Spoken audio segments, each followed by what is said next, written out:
할렐루야. 네. 어제에 이어서 둘째 날 하나님 은혜의 말씀 나누려고 합니다.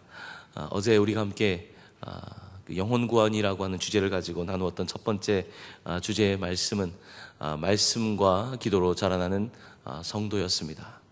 첫 번째 목표는 개인의 어떤 신앙에 대한 목표입니다. 올 한 해 여러분 한 개인이 말씀과 기도로 자라나는 한 해가 되기를 간절히 축원합니다.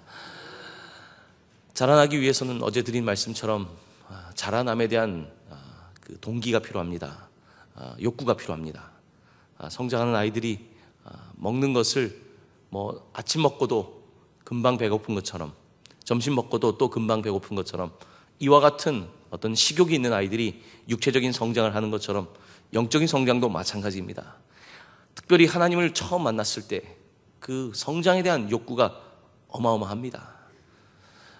저는 청소년 시절 주님을 만났습니다. 그때 그 육체적인 성장도 굉장히 빨랐죠. 하지만 거기 못지않게 어떤 영적인 성장에 대한 욕구가 굉장히 충만했습니다. 기도하고 싶고 말씀 읽고 이런 욕구가 굉장히 강했던 것을 기억합니다. 그때에 참 많이 자라지 않았을까라는 생각을 합니다. 사람마다 하나님을 만난 때가 다르죠. 어떤 사람들은 더 이른 나이에, 어떤 사람은 좀 더 늦은 나이에. 하지만 분명한 것은 우리가 주님을 만나고 그때에 참 강력한 어떤 성장에 대한 욕구를 느끼는데, 이게 살다 보면 그 욕구들이 줄어드는 것을 보게 됩니다. 마치 나이가 들면 이제 소화시킬 수 있는 음식의 그 양이 적어지는 것처럼 우리의 신앙도 조금 세월이 지나가면서 조금 더 느슨해지는 모습을 보게 됩니다. 하나님께서는 오늘 2018년 한 해 우리에게 조금 더 성장할 수 있기를, 자라나기를, 그렇게 하기 위해서는 우리가 다시 한번 성령을 구하고 성령께서 우리에게 자라남에 대한 욕구를 주시고 동기를 주시고 그때 우리가 함께 성장하는 이 놀라운 은혜가 있는 것입니다. 사랑하는 성도 여러분, 모두 한 해 동안 말씀과 기도로 자라나는 은혜가 있기를 간절히 축원합니다. 그래서 우리 모두 한 해가 지나갈 때에 하나님이 정말 이렇게 좋으신 분이구나, 하나님은 내 삶에 이와 같은 계획을 가지고 계셨고 하나님은 계속해서 나를 사용하기 위하여 부르고 계시다라고는 확신을 느끼고, 이 과정을 통해서 2018년도 영혼이 잘 되는 것처럼 범사가 잘 되어서 여러분의 삶에 구체적으로 결과와 열매가 있는 한 해가 되시기를 다시 한번 예수님의 이름으로 간절히 축원합니다. 오늘은 두 번째 주제입니다. 두 번째 주제는 부천동강교회의 자라남에 대한 오이코스 혹은 소그룹 혹은 확대 가족이라고 부를 수 있는 이와 같은 부분에 관한 제목입니다. 한번 저를 먼저 따라해 보시길 바랍니다. 영적 교제로 자라나는 오이코스. 한 번 더 하겠습니다. 영적 교제로 자라나는 오이코스. 한 번 더 합니다. 영적 교제로 자라나는 오이코스. 네, 영적 교제로 자라나는 오이코스. 이것이 부천동강교회 두 번째 목표입니다. 자, 오늘 이 두 번째 목표를 함께 바라보기 위해서 하나님 말씀 함께 읽기를 원합니다. 하나님께서는 어떤 말씀을 통해서 우리에게 두 번째 목표를 말씀하시는가? 가능하신 분들은 자리에서 일어나셔서 요한복음 6장 1절로 13절까지 말씀 함께 펴보시길 바랍니다. 요한복음 6장 1절로 13절까지 말씀입니다. 제가 가진 성경책으로는 신약성경 152페이지입니다. 요한복음 6장 1절로 13절 말씀 저와 함께 교독으로 봉독할 때 제가 먼저 1절을 봉독합니다. 그 후에 예수께서 디베라의 갈릴리 바다 건너편으로 가시매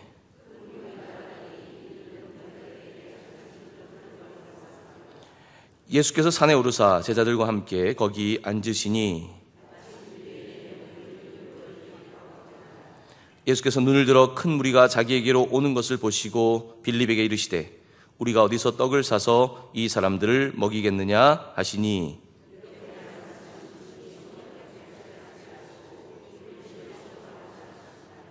빌립이 대답하되 각 사람으로 조금씩 받게 할지라도 200데나리온의 떡이 부족하리이다.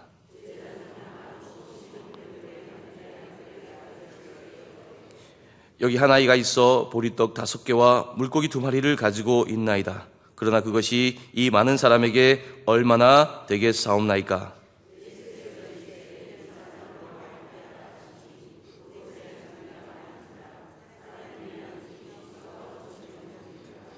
예수께서 떡을 가져 축사하신 후에 앉아있는 자들에게 나눠 주시고 물고기도 그렇게 그들의 원대로 주시니라.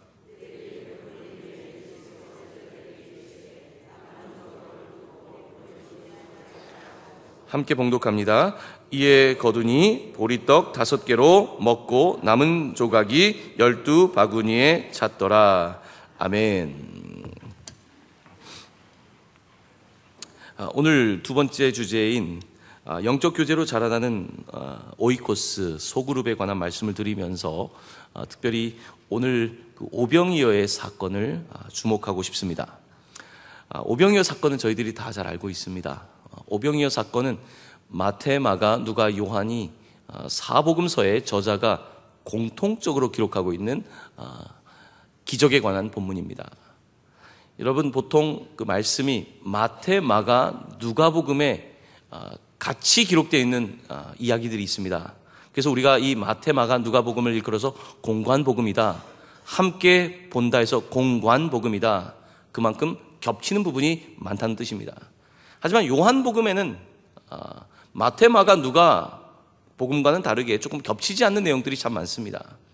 그런데 이 사복음서에서 빠뜨리지 않고 기록하고 있는 하나의 사건이 무엇이냐? 바로 오늘 오병이어의 사건입니다. 그만큼 제자들에게, 초대 공동체에게 오병이어 사건은 굉장히 중요했습니다. 빠뜨리지 않고 모두 기록한 이 이야기 속에서 저는 올 한 해 부천동강교회가 함께 나아가야 될 하나의 어떤 소그룹, 오이코스에 대한 생각을, 그런 비전을 품게 됩니다. 우리 교회는 231개의 구역이 있습니다. 물론 그 외에 여러 가지 사역 또한 선교회가 있지만 기본적인 교회의 교구, 공동체의 조직은 231개의 구역으로 되어 있는 것을 보게 됩니다. 사실 이렇게 대형교회라고 하는 현상은 사실은 쉽지 않았죠. 왜냐하면 건물이 예전에 이렇게 큰 건물을 짓기가 쉽지 않았기 때문에. 현대 들어서는 뭐 동강교회뿐만 아니라 뭐 큰 교회들이 많이 있죠. 근데 이와 같은 그 교회들이 이제 주목하고 계속해서 집중하고 있는 일 중에 하나는 바로 소그룹입니다. 왜냐하면 우리가 다 같이 모여 있지만 모든 사람을 알 수는 없습니다. 그래서 우리에게 함께 성장할 수 있는 소그룹, 오이코스가 중요한데, 오늘 본문 가운데에 5,000명을 먹이신 기적, 남자만 5,000명이니까 뭐 합치면 10,000명 이상이 되었을 이 숫자가 어떻게 함께 소그룹 단위를 이루었는지에 대해서 저는 오늘 말씀을 통하여 주목하고 싶은 것입니다. 사람이 많지만 많다고 이 많은 사람들을 통제 못하는 것은 아닙니다. 이스라엘 백성들은 이집트에서 그 출애굽을 하고 약속의 땅을 향해 나아갈 때에 그 많은 인원들이 함께 대열을 지어서 갔습니다. 사람이 많다고 안 되는 것이 아닙니다. 적은 숫자도 오합지졸이 될 수 있지만 많은 숫자가 엄청난 군대가 될 수 있는 것입니다. 교회는 그러므로 많은 사람이냐 적으냐의 문제는 두 번째 문제이고, 어떠한 영적인 원리에 의해서 교회가 계속해서 성장하는가, 어떻게 소그룹이 형성되어 있는가, 어떻게 실제적으로 영적 교제가 이루어지고 있는가. 요즘 현대 들어서는 이 소그룹을 일컬어서 셀이라고 부르죠. 셀. 왜냐하면 셀이라고 하는 것은 세포란 뜻 아닙니까? 교회에 각 사람도 개인의 성장도 중요하지만 마치 작은 단위들이 셀과 같다는 것입니다. 그래서 이 셀이, 세포가 건강해야 몸 전체가 건강하다. 그러니까 동광교회가 건강하다는 것은 각 개인이 건강한 것이고, 개인을 넘어서서 각 셀이, 구역이, 소그룹이 건강해야지 곧 교회가 건강하다는 것입니다. 셀이 건강하지 않은 상태에서, 소그룹이 건강하지 않은 상태에서 전체 교회가 건강하다라고 말할 수는 없는 것입니다. 자, 그래서 교회는 이 셀이라고 하는 것에, 구역이라고 하는 것에 주목하게 되는 것입니다. 부천 동광교회 시작도 사실은 이 부천에 있는 산성교회에 구역원들이 모인 거 아니겠습니까? 구역원들이, 지금은 신곡동이 뭐 금방이지만 차를 타고 가면 당시에는 걸어서 오기가 좀 멀지 않았습니까? 새벽 기도가 멀다 보니까 이 구역원들이 우리가 교회를 개척하겠다. 자, 그래서 개척된 교회가 부천 동광교회 아닙니까? 하지만 지금은 부천 동광교회가 또 굉장한 교회가 되지 않았습니까? 마찬가지입니다. 하나님께서는 우리 부천동방교회를 통해서 계속해서 셀이, 구역이 더 단단하게 세워지고 또 얼마나 좋겠습니까? 이제 새로 생긴 이 지역들에 우리 성도님들이 이제 우리는 이 본성전까지 오는 게 힘들어서 우리가 개척하겠습니다. 목사님, 우리가 중동, 상동에 개척을 하겠습니다. 광명에 개척하겠습니다. 우리 서울 저쪽에 구로 디지털 단지에 동방교회 개척하겠습니다. 이렇게 되면 얼마나 좋겠습니까? 저는 그런 교회가 되어야 된다는 생각을 하고 있습니다. 교회는 그저 하나의 모임만 중요한 것이 아니라 계속해서 흩어지면서 또 다른 셀을 만들어내는, 또 다른 교회를 만들어내는, 교회를 개척하는, 바로 이것이 교회의 본질적인 모습이며 부천동방교회 시작도 그랬고 앞으로 더 그런 일을 해야 된다는 것입니다. 부천동방 역사 가운데 개척의 역사가 여러 번 있었습니다. 하지만 개척이 어렵다는 시대에 이 오이코스를 통해서 이 소그룹들이 생겨나게 되고 그러면서 교회가 조금 더 개척할 수 있으면 얼마나 좋을까? 저는 그와 같은 사실은 마음의 소원을 품고 있습니다. 우리 목사님들 가운데서 이 셀이 만들어지고 이 공동체가 만들어지고 교회를 좀 이렇게 개척할 수 있다면, 네. 자, 오늘 이야기는 그런 부분에 있어서는 저희들이 전체 숫자가 많지만 어떻게 5,000명을 먹일까? 이 들판에서, 빈들에서 어떻게 10,000명을 먹일까라고 질문을 던질 수 있지만 이것이 가능하다는 이야기입니다. 어떻게 가능한가? 우리는 그것을 성경의 원리에 따라서 바라보고 싶은 것입니다. 자, 오늘 말씀 가운데 특별히 개인이 영적으로 성장하기 위해서는 개인이 성장에 대한 어떤 자라남에 대한 욕구가 필요하다 그랬습니다. 자, 그러면 셀이, 구역이 성장하려면 무엇이 있어야 될까요? 구역이 성장하려면 누가 있어야 되냐면 목자가 있어야 됩니다. 교회를 개척했을 때에 교회를 개척시키는 것은, 개척하고 성공하는 것은 개척자의 욕구입니다. 교회를 성장시키고 싶은 욕구가 굉장히 강한 거예요. 이 소모임을 몇 명 안 되는 개척 이 인원을 가지고 어떻게든지 이것을 성장하려는 그 욕구가 강한 거죠. 그러니까 개인의 욕구를 넘어서서 하나의 공동체에 대한 욕구가 강한 것이죠. 자, 오늘 본문을 보면 사람들이 큰 무리가 있습니다. 자, 그런데 이들을 바라보는 관점이 중요합니다. 여러분 본문 말씀에 한번 5절 말씀을 보시기를 바랍니다. 5절 말씀 저와 함께 봉독하겠습니다. 시작. 예수께서 눈을 들어 큰 무리가 자기에게 오는 것을 보시고 빌립에게 이르시되 우리가 어디서 떡을 사서 이 사람들을 먹이겠느냐 하시니. 아멘. 자, 오늘 이 본문 말씀을 잘 보십시오. 예수께서 눈을 들어 큰 무리가 자기에게로 오시는 것을 보신 다음에 예수님은 어떤 감정을 가졌을까요? 이 본문에는 그의 감정에 대한 표현이 없습니다. 예수께서 눈을 들어 큰 무리가 자기에게 오는 것을 보시고 나서 본 다음에는 느낌이 있을 거 아닙니까? 어떤 느낌이 있었을까요? 생략되어 있습니다. 그 다음에 그때 질문이 등장하고 있습니다. 빌립에게 이르시되 우리가 어디서 떡을 사서 이 사람들을 먹이겠느냐. 자, 우리가 어떻게 이 사람들을 먹이겠느냐라고 하는 질문 뒤에는 예수님의 어떤 마음이 있을까요? 자, 그냥 이 사람들을 봤을 때 아무런 느낌이 없을 수 있지 않습니까? 때가 됐으니까 내가 배가 고프다고 생각하면 어디 가서 나 밥 먹지? 라고 생각하고 저 사람들은 보내면 되는 겁니다. 이 사건은 네 복음서에서 다 기록되어 있는데 제자들은 어떤 관점을 취하고 있냐면 사람들이 많은데 배가 고프니까 주님 빨리 이제 가서 밥 먹게 합시다. 이게 제자들의 생각이었습니다. 그러니까 제자들은 지금 이들을 바라보면서 어떤 감정을 느끼고 있지 않습니다. 이들이 나에게 오히려 짐이 되고 있고 이 사람들이 나에게 부담이 되고 있는 겁니다. 빨리 보내고 이들은 가고 우리는 좀 쉬고 밥을 먹으면 좋겠다라고 제자들은 생각했습니다. 자, 그런데 예수님께서는 이 많은 무리들을 보신 다음에 그들을 보면 어떻게 느꼈냐면 어디에서 이 떡을 사서 이들을 먹일까라는 생각을 하셨던 것입니다. 이게 생각이 다른 거죠. 생각이 다른 것은 왜 다를까요? 감정이 다른 것입니다. 이들을 보면서 안타까운 마음이 드는 것입니다. 배가 고플 텐데 계속 며칠 동안 쫓아다녔는데 힘들겠다. 하루 종일 쫓아다녔는데 힘들겠다. 이것이 예수님에게 느껴진 것입니다. 그 동기가 되는 것입니다. 감정이라고 하는 것이 강력한 동기죠. 예수님은 이와 같은 감정을 느끼고 있는 것입니다. 마가복음 6장 34절은 오늘 이 예수님의 감정 상태를 조금 더 주목해서 기록하고 있습니다. 마가복음 6장 34절을 제가 읽어드립니다.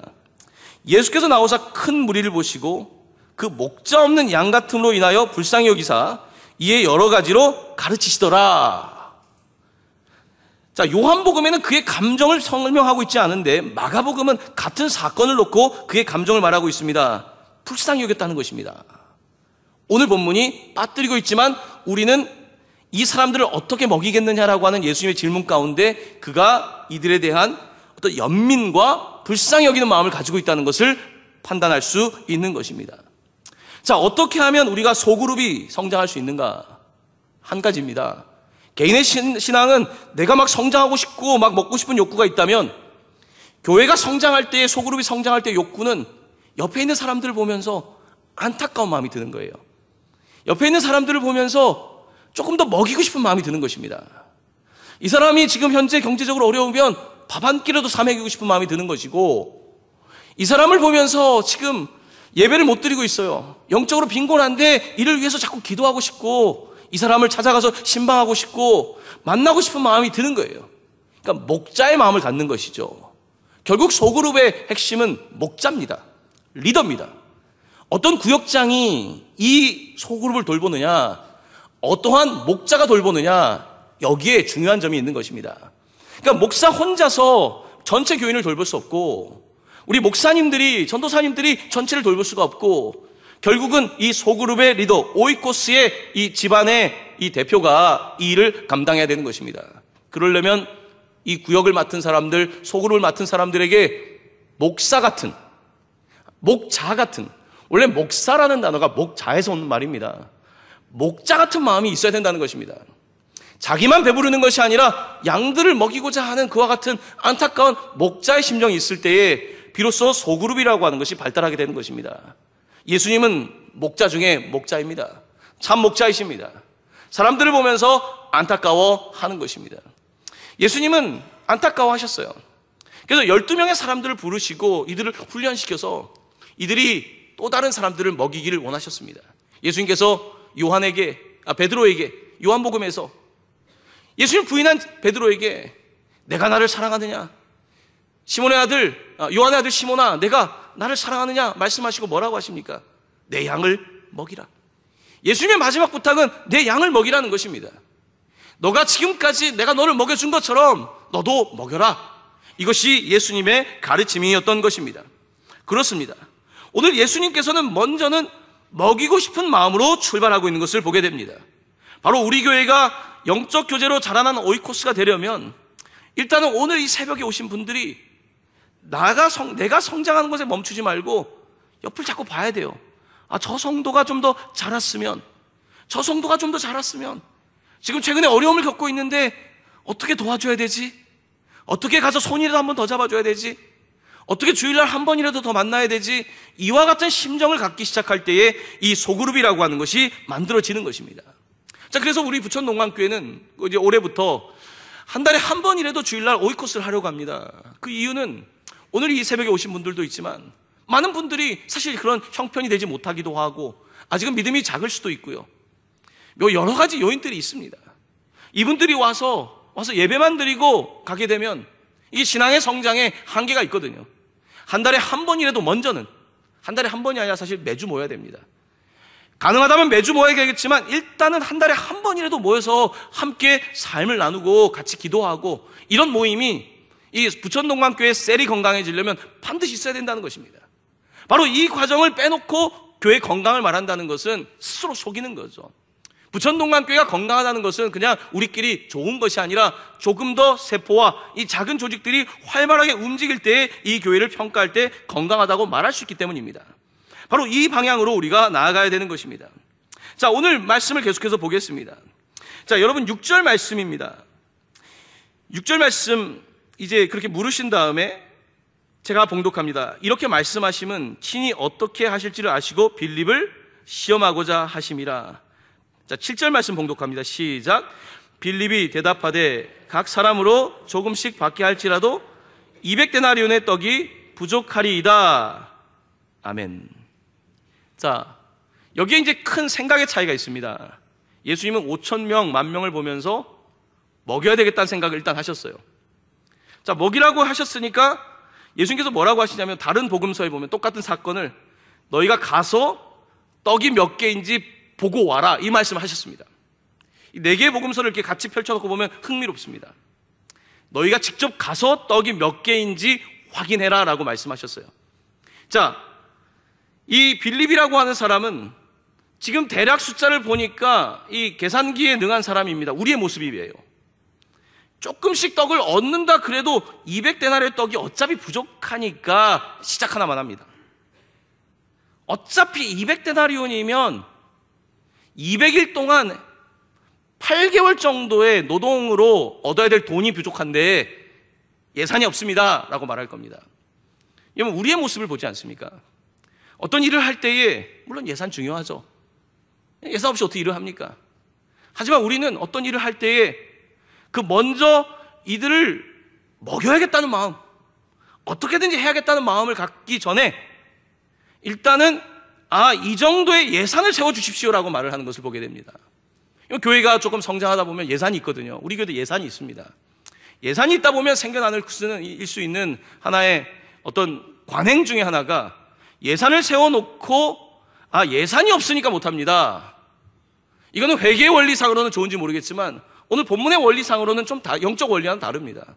예수님께서는 이미 예산을 세워놓고 말씀하신 것이 아니라 해야 됩니다. 해야 됩니다. 저 사람들이 지금 불쌍하지 않습니까? 저 사람이 지금 고통을 받고 있지 않습니까? 저 사람이 죽어가고 있지 않습니까? 우리 제자들에게 여러분들이 먹이셔야 되는데 가서 좀 찾아보십시오. 안 해본 거예요, 이 일을. 아니, 이거 예수님 어떻게 합니까? 안 해본 일을 하라니까. 리더가 안 해본 일을 하라고 할 때 일단은 계산을 돌릴 수밖에 없는 겁니다. 저도 좀 이렇게 일을 잘 벌리는 형이죠. 제가 잘 벌립니다. 잘 벌려야죠. 학교를 세운다고 했지만 예산이 얼마 준비됐겠어요. 제가 요즘요 그 리모델링 하느라고 그 돈 아끼느라고 지금 제가 이거 어떻게 하지 공사를 하는지 제가 무슨 리모델링 전문가도 아닌데 복잡합니다. 일단은 하자고 해놓고서 어떻게든지 하게 해보는 거죠. 이게 중요하다고 믿는다면 방법론은 그 다음이라는 거예요. 여러분, 이런 말이 있습니다. 영어에 where라는 단어가 why죠. why. why가 분명한 사람은, 왜가 분명한 사람은 how, 어떻게를 안다는 것입니다. 어떻게 해야 될까요? 라고 묻는 사람보다 why, 이 일을 해야 될지 말아야 될지에 대한 분명한 근본적인 질문을 던진 사람은 어떻게 할지를 찾아낸다는 것입니다. 왜 해야 될지가 불분명한 사람들은 계산대를 돌릴 수밖에 없다는 것입니다. 여러분, 예수님이 우리를 구원하실 때 어떻게라고 하는 것보다는 먼저 예수님은 무조건 우리를 구원해야 되는 거예요. 일단은 불쌍한 겁니다. 일상은 영원히 안타까운 건데 일단 구하는 게 중요하니까 Y가 섰기 때문에 그 다음에 방법은 이 땅에 오시는 거죠. 어떡하십니까? Y가 섰으니까 오시는 것이고, 오셨는데 어떡합니까? 우리의 힘으로 안 되니까 자기 자신을 내어주신 거 아닙니까? Y가 분명하면 How가 되는 것입니다. 우리가 많은 경우에 문제를 해결하지 못하는 이유는 방법론을 가지고만 고민하고 있기 때문입니다. 방법론보다 더 선행되는 Why question, 왜 해야 되는지, 하나님의 소명과 부르심에 대한 분명한 목표가 있다면 그 다음은 되는 것입니다. 재정도 생겨나는 것입니다. 사람도 붙는 것입니다. 하나님께서 그렇게 일을 하시는 것입니다. 이와 같은 관점이 바로 오늘 우리가 이 요한복음의 이 4명의 저자가 공통적으로 기록하고 있는 이 사건을 통해서 배워야 되는 것입니다. 여러분, 사업도 마찬가지 아닙니까? 이런 자녀의 문제도 마찬가지 아닙니까? 어떻게? 여러분, 어떻게가 어떻게 합니까? 애가 공부하게 되면 애 실력은 여기가 뻔한 거죠. 거기서 맨날 돌려봤자 그런 거예요. 조금 더 근본적인 질문을 던져야 되는 거예요. 하나님은 이 아이를 어떻게 쓰실까? 하나님은 어떤 관점에서 이 아이를 바라보고 계실까? 조금 더 Y에 대한 명확한 질문이 필요한 거예요. 교회를 바라보면서 그냥 어떻게 정도가 아니라 좀 더 본질적인 질문. 이번에 우리가 던지는 영혼 구원이라고 하는 주제는 Why question입니다. 부천동강교회 Why, 왜 교회가 존재하느냐 질문을 던지는 것입니다. Why, 왜 교회 오냐는 질문을 던지는 것입니다. Why, 왜 목사인가에 대한 질문을 던지는 것입니다. Why, 왜 장로인가, 왜 집사인가, 왜 구역장인가, Why. 이 질문을 던지는 것이고, 이 질문을 던질 때, 이 질문이 분명해질 때 우리 가운데서 일단은 해보는 거죠. 200데나리온이 부족하다는 말을 할지라도 해보는 거죠. 이게 오늘 본문의 이야기가 아닐까 저는 생각을 합니다. 자, 빌립은 200데나리온 때문에 지금 이제 계산을 잘하는 거예요. 자, 그런데 오늘 본문에 똑똑한 어를 부끄럽게 하는 이야기가 등장합니다. 여러분 잘 아는 이야기입니다. 우리 한번 그 다음 본문을 함께 바라볼 수 있기를 원합니다. 8절 말씀입니다. 제가 8절 말씀 읽습니다. 제자 중 하나 곧 시몬 베드로의 형제 안드레가 예수께 여짜오되 9절 함께 읽습니다. 여기 한 아이가 있어 보리떡 5개와 물고기 2마리를 가지고 있나이다. 그러나 그것이 이 많은 사람에게 얼마나 되겠사옵나이까. 아멘. 한 아이는 계산을 못합니다. 애들 그렇지 않습니까? 이 많은 사람을 먹여야 되는데 이걸 내놓죠. 어른 부끄러워서 내놓지 못합니다. 이걸 차라리 끝까지 없다 그러죠. 아이는 그 정도까지 생각 못합니다.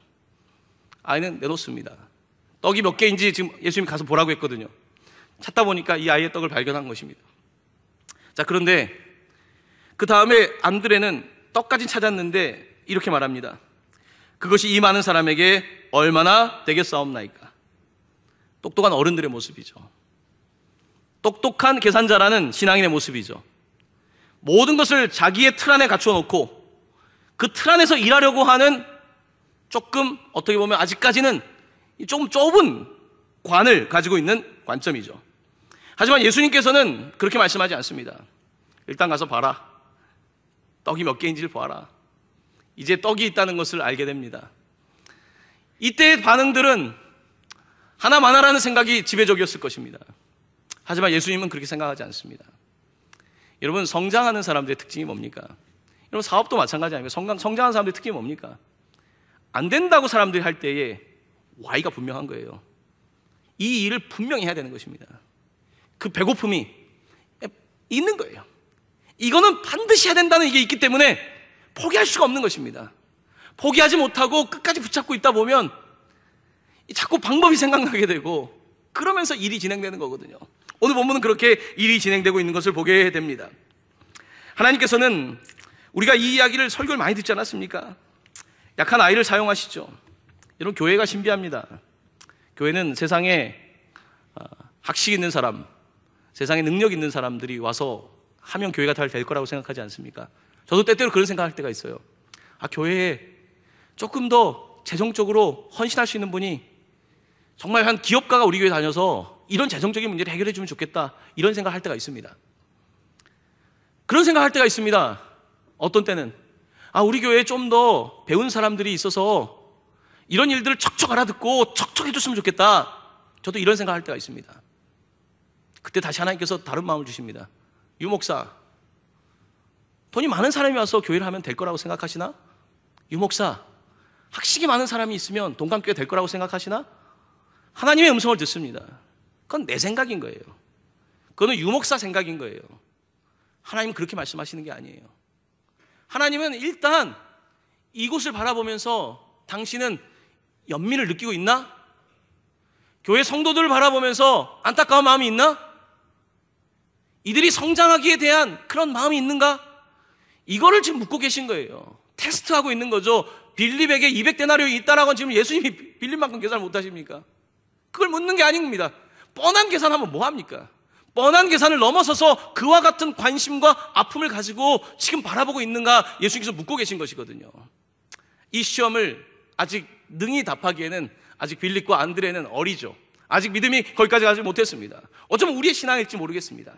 아직 요한복음 6장이니까 21장 중에 6장까지밖에 안 됐으니까 이제 우리의 상황이 6장이라고 한다면 계속 자라야 되는 거예요. 예수님의 죽음과 부활까지 가려면 21장까지인 거예요. 벌써 우리 6장에서 딱 걸리고 있는 것입니다. 성경은 우리에게 계속해서 도전하고 있습니다. 계속해서 나를 넘어서서 타인에 대한 어떤 마음을 품고 있는가, 교회 공동체에 대해 어떻게 생각하고 있는가 묻는 것입니다. 저는 목회 훈련을 받으면서 제가 여러 번 말씀을 드리지만 저는 병원에서 있으면서 한 2000시간을 임상 훈련을 했습니다. 저는 그 시간이 저에게 굉장히 복된 시간이었습니다. 아픈 사람을 제가 별로 아픈 적이 없었습니다. 저는 아픈 사람을 그렇게 이해하지 못했습니다. 저는 죽은 사람을 둔 가정이 어떤 아픔을 겪고 있는지, 소아과 병동에 30세 이상의 어른이 누워있을 때, 저는 소아과는 애들만 가는 줄 알았습니다. 어떤 질병은요, 소아과에서 발병된 병은 나이가 30이 다 됐는데도 그 사람은 소아과에 있더라고요. 이 사람은 곧 죽을 사람입니다. 저는 수많은 사람들, 여러분 에이즈 환자를 직접 만나보셨습니까? 하나님께서는 많은 사람들을 계속 만나게 하셨습니다. 그 과정을 통해서 그들에 대한 마음을 품는 훈련을 시키신 겁니다. 저 사람의 마음을 같이 품는 마음들을 훈련하는 것, 이게 목사 훈련의 가장 기초거든요. 미국에서 제가 받았던 신학 훈련에 이들을 향한 마음을 품는 것. 오늘 예수님께서는 이 목사 훈련을 시키고 있는 것입니다. 제자 훈련을 시키고 있는 것입니다. 근데 제자 훈련이 뭐 많이 외우고 많은 것을 이렇게 어떤 조직적으로 이해하고 이런 능력도 필요하겠지만 그 이상이 필요하다는 것입니다. 우리가 신학교에서 학생들을 교육할 때에 머리만 키우는 신학생이 아니라 가슴을 키울 수 있는 이와 같은 커리큘럼이 필요한 거죠. 교회도 마찬가지입니다. 제자학교를 한다고 했을 때 많은 경우에는 우리가 그냥 지적으로 성경을 아는 것, 부딪히는 말씀이 필요한 거죠.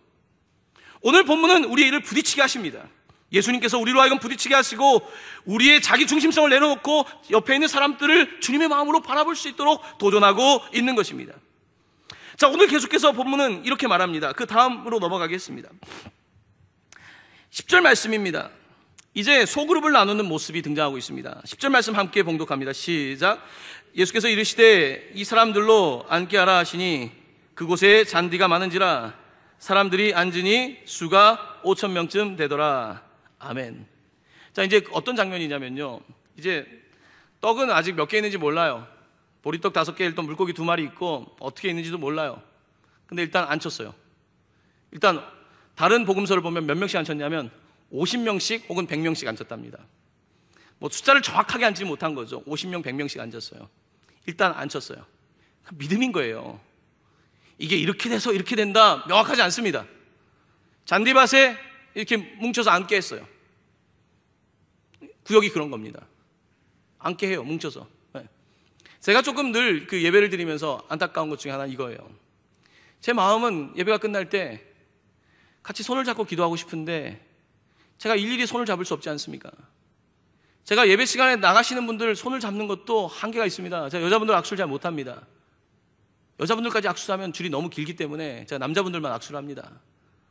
자, 그런데 성경 우리에게 말씀하고 있습니다. 병든 사람들이 있습니까? 장로를 청해서 같이 안수하고 기도하라고. 그런데 저는 본문을 보면서 하나님, 우리가 함께 손을 잡고 기도해 주면 좋겠는데 옆에 있는 사람이랑 안 친한 거예요. 손을 잡기에는 너무 어색한 거예요. 같은 교회 울타리 안에 있지만 서로 너무 조심스러운 거죠. 우리가 더 손을 내밀고 함께 기도해야 되는데 그러지 못하는 거죠. 늘 제 마음속에 상상입니다. 구역 식구들이 같이 앉아서 예배하고 같이 손을 잡고 기도해주면 얼마나 좋을까. 내 손이 저기까지 가지 못하지만, 주님 손이 있지만, 목사의 마음도 있지만 거기까지 가지 못하지만 바로 옆에 있는 사람이 손을 잡고 기도해주면 정말 주님이 함께 하시는 것 같을 텐데. 여러분, 사람이지 않습니까? 우리가 사람이기 때문에요, 하나님이 함께 하시지만 사람을 통해서 함께 하시거든요. 이게 경험되기 시작해야지 구체적인 어떤 변화 역사가 나타나는 것이거든요. 이제 그게 아쉬운 거예요, 저는. 그래서 그런 교회를 꿈꾸고 있는 것입니다. 그래서 성도들이 함께 모여서 기도할 때 같이 손 붙잡고 같이 구역원들이 모여있고, 그러다 보면 성도님들이 나도 저 구역에 가서 같이 기도하고 싶고, 이런 마음들이 생기면 얼마나 좋을까. 231개 오이코스가 되면 얼마나 좋을까. 여러분, 이게 그냥 미래에 대한 전략입니까? 아닙니다. 이건 목회 전략이 아니라 성경의 원리가 그렇게 말씀하고 있는 것입니다. 그런 교회를 만들어야 된다는 것입니다. 그런 교회가 마땅히 돼야 된다는 것입니다. 여기에 이견이 있습니까? 여기에 우리의 어떤 이견이 있습니까? 해야 되는 일이고 해야 되는 일이라고 한다면 순종하면 되는 것이죠. 순종하면 되는 것이고, 순종하다 그 결과는 하나님의 몫입니다. 저는 어떤 일을 할 때에 하는 것이지 그 결과는 여러분, 결과를 내가 컨트롤하려고 하는 것은 오만함일 수 있습니다. 결과는 내 것이 아닙니다. 내게 마음을 주셨으면 최선을 다해서 해보는 것입니다. 최선을 다해서 고민하고 기도하고 함께 하려고 애를 써보고 그 다음에 결과는 하나님의 것인 거죠. 저는 그래서 어떤 일을 시도할 때 그냥 합니다. 그냥 하는 것입니다. 그냥 하는 것이고, 제가 잘못 판단할 수도 있죠. 하지만 안 하고 나서 나중에 후회하는 것보단 잘못 판단했을지라도 하는 것이 저는 장기적으로 더 낫다고 판단하며 제 인생을 설계하는 사람입니다. 오늘 본문은 우리에게 도전하고 있습니다. 이 사람들을 이렇게 이제 앉혔어요. 다 앉혔는데 11절 말씀입니다. 이제 여기서 놀라운 기적의 말씀이 선포되고 있습니다. 11절 말씀 함께 봉독합니다. 시작. 예수께서 떡을 가져 축사하신 후에 앉아있는 자들에게 나눠주시고 물고기도 그렇게 그들의 원대로 주시니라. 아멘. 떡을 가져왔지 않았습니까? 그 떡 중에 하나입니다. 어린아이 가져온 떡일 수 있겠죠. 떡을 가져 축사 감사기도 하시고 떼어주셨습니다. 오늘 이 장면은 성찬을 보게 합니다. 성찬이 하면 뭡니까? 떡 한 덩어리가 있지만 이 떡을 찢어서 broken body, broken, 찢어진 바디, 주님의 몸을 찢어서 주는 것입니다. 오늘 오병이의 사건은 단지 배고픈 사람들을 육체적으로 먹인 것뿐만 아니라 예수 그리스도께서 자기를 찢어주시는, 자기를 찢어내어주시는, 모든 사람을 배불리 먹게 하시는 놀라운 이야기를 우리에게 지금 선포하고 있는 것입니다. 주님은 그렇게 자기 자신을 감사하신 후에 나눠주시는 것입니다. 우리도 마찬가지입니다. 우리의 삶도 예수를 따라간다는 것은 예수의 손에 붙잡히는 것이고 예수 그리스도께서 우리를 찢어서 나누어 주실 때에 기꺼이 응하는 것입니다. 우리가 함께 나누어서 그 받은 은혜를 함께 먹고 마시는 것, 이것이 교회의 펠로우십, 코이노니아입니다. 이렇게 함께 삶을 나눌 때에 놀라운 일이 벌어집니다. 배고팠던 사람이 배가 부르다고 하고, 아팠던 사람이 병이 나섰다고 하고, 소망이 없었던 사람이 소망이 생기다고 하고, 지금까지 내 삶에 아무런 목적이 없었다는 사람이 목적을 찾게 되고, 아니 이 병원에 가도 해결이 안 됐고 저 병원에 가도 해결이 안 됐고, 이 사람을 만나도 해결이 안 됐고 저 사람을 만나도 해결이 안 됐는데, 바로 우리 주님을 제대로 만날 때에, 그분과의 인카운터, 그와의 참 만남이 있을 때에 우리의 삶에 놀라운 변화의 역사가 나타나는 것입니다. 예수님께서는 이렇게 자기 자신을 나누어 주십니다. 오늘 본문은 우리에게 그 다음 뭐라고 말할까요? 12절, 13절 말씀 마지막으로 함께 봉독합니다.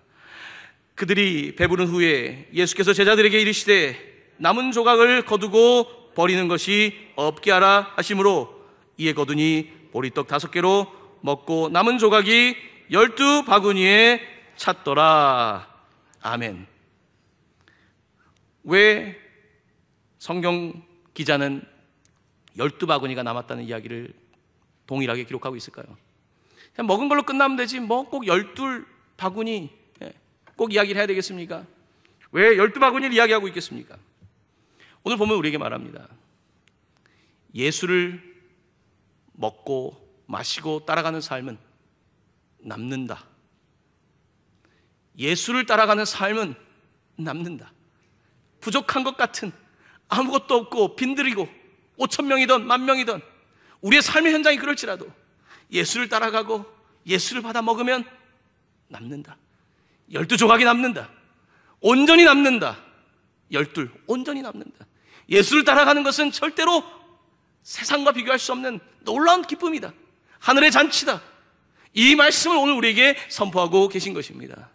사랑하는 성도 여러분, 교회는 하나님 나라 조금만 더 닮아가면 여러분 여기에 발 디딜 데 없이 부흥합니다. 부흥 안 하려고 해도요, 하나님 나라 냄새 좀만 나보십시오. 하나님 나라의 맛이 조금만 더 나보십시오. 동강교회에 이 자리는 금방 차고 넘칠 것입니다. 예수님이 있는 곳에 사람들이 넘쳤던 것은 하나님 나라의 냄새를 맡았기 때문이고 하나님 나라의 맛을 봤기 때문이고 그런 것이죠. 오늘 우리 가운데 부족한 게 있다면 예산이 부족한 것도 아니고 무슨 경험이 부족한 것도 아니고 학식이 부족한 것도 아니고 우리에게 부족한 것이 있다면 바로 하나님의 나라에 대한 마음과 하나님 나라를 만들기 위한 헌신된 그 놀라운 이 연민의 마음, 바로 여기에 차이가 있을 뿐입니다. 저는 그래서 성장을 이야기할 때에 동의합니다. 자연적 성장이라는 표현을 쓰죠. 성장은 욕구가 있으면 먹으면 되는 것입니다. 그 다음에 결과는 따라오는 것입니다.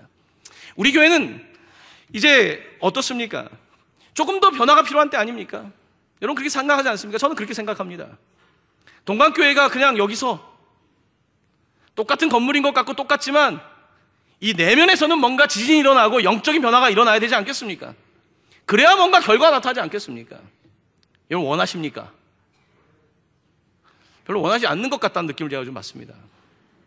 우리 성도님들이 더 뭔가 돼야 된다는 데에 대한 욕구가 그렇게 크다는 느낌을 받지는 않습니다. 솔직히 제 솔직한 마음입니다.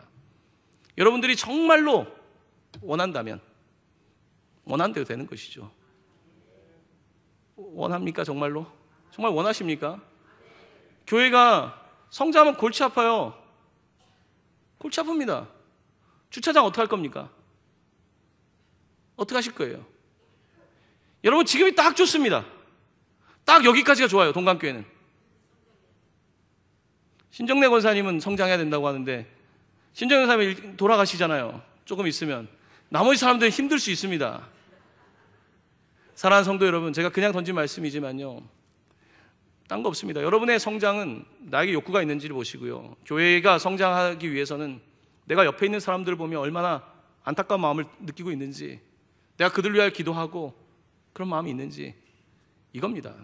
이 이상의 나머지 방법론은요, 기도 가운데 주시는 것입니다. 말씀 가운데 주시는 것입니다. 하나님께서 직접 보여주시는 것이고 그 가운데 우리는 반응하게 되는 것입니다. 이와 같은 놀라운 믿음의 역사가 여러분 개인에게, 또한 우리 교회 오이코스 소그룹에 나타나는 한 해가 되어서 부천동광교회가 여기에 머물지 말고 개척하는 교회로, 선교 학교를 세운 것뿐만 아니라 더 엄청난 일들을 향하여 도전하는 교회가 될 수 있기를 예수님의 이름으로 간절히 축원합니다. 아멘.